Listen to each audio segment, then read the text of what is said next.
What a great start to our day. We have a few minutes, just a few minutes for a question or two for both Dr. Dzau and Dr. Ko.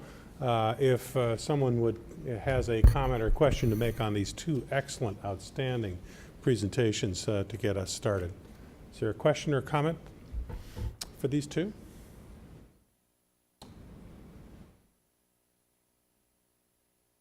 No one? I want to thank Dr. Dzau for setting the stage for us and welcoming us to this conversation. We really look forward to your leadership and the fact that this roundtable will have an opportunity to continue to build on its record going forward in the future under its continuing new leadership, Dr. Bernard Rossoff, who will be taking over for me coming this next year. And Dr. Ko, what an outstanding commentary on both what's happened over the last 10 years, but also what the challenges are going forward. Your discussion of what's happened and your involvement and leadership in it is just remarkable.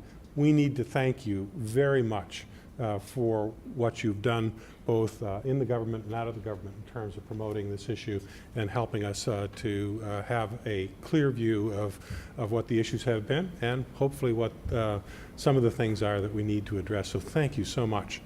Is there a comment or a question? Well, we'll thank you then. Well, all right. Lindsay. My name is Lindsay Robinson, and I have the honor of being the dentist on the roundtable. And it's really exciting for oral health to now be included as part of the work that this roundtable does. So it's been a great opportunity for us.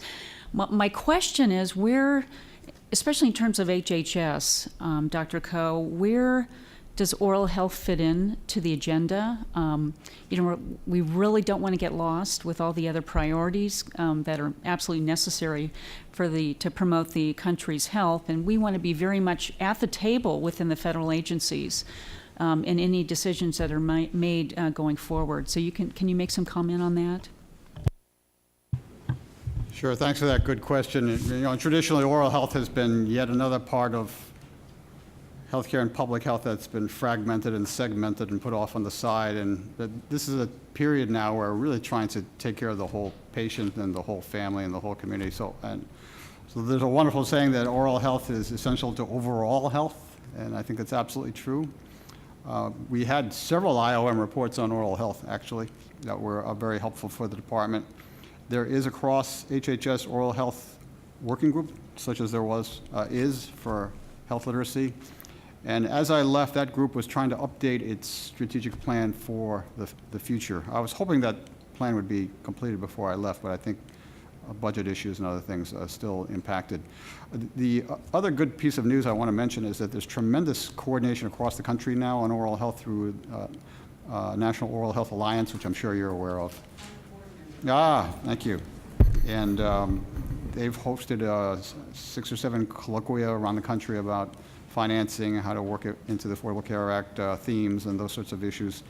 And so we had great conversations and dialogue between the outside groups and government groups there. So I think we've made a lot of progress. We still have a long, long way to go. If I can give you one example of an area where we're seeing concrete progress for oral health, it's in our community health centers. And I don't know if you are familiar with them or are very involved with them. I remember when I was a state health commissioner and I would tour community health centers, it was uncommon for them to have oral health capacity or dentistry. Now, well over 50%, I'm not sure exactly the number, but more and more of them have committed to oral health services as part of community health for the general population. So I think that's another sign of integrating and linking these themes to make people healthy in their totality going forward. So thanks for raising that.